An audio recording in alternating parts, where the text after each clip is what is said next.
బీరకాయ బజ్జీ చేస్తున్నానండి. చూడండి ఎలా చేయాలో. ముందుగా అల్లం వెల్లుల్లి పేస్ట్ చేస్తున్నానండి. కొంచెం ధనియా పౌడరు, పసుపు, కొంచెం కారం అండి, తగినంత ఉప్పు వేసుకోవాలి. కొంచెం ఉప్పు అండి, చూసేసుకోవచ్చు. అజ్వాయిన్ కొంచెం,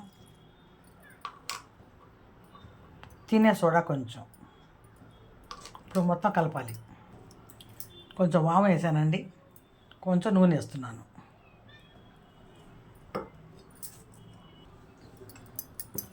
ఇలా ఉండాలండి, ఉండలు లేకుండా ఇలా కొంచెం గట్టిగా కలుపుకోవాలి బజ్జీల కోసం.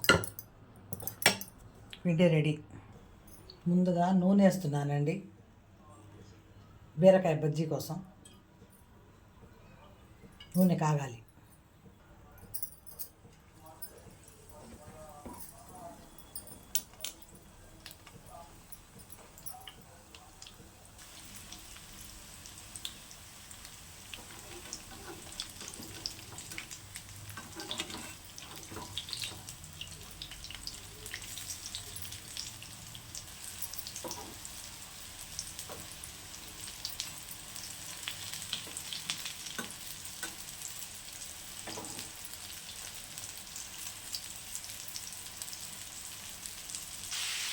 మా పిల్లలకి బజ్జీల్లో చికెన్ ఫ్రై కావాలంటండి, అందుకని చేస్తున్నాను.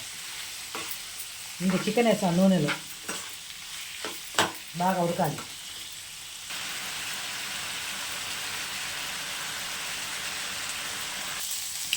ఇందులో కొత్తిమీర కరివేపాకు వేసానండి. కొంచెం కారం తక్కువ వేసాను, పిల్లలు తింటారు కదా, చిన్న పిల్లలు, అందుకని వాళ్ళ ఫేవరెట్ డిష్ అన్నమాట మా ఇంట్లో. ఇది పిల్లలకి చాలా ఇష్టంగా తింటారు. లైక్ చేయండి, షేర్ చేయండి, సబ్స్క్రైబ్ చేసుకోండి.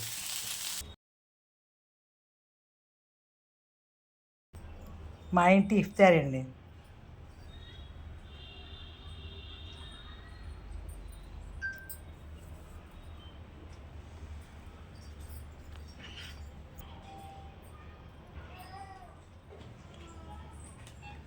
మా ఇంటి ఇఫ్తారీ ఉందండి ఇది.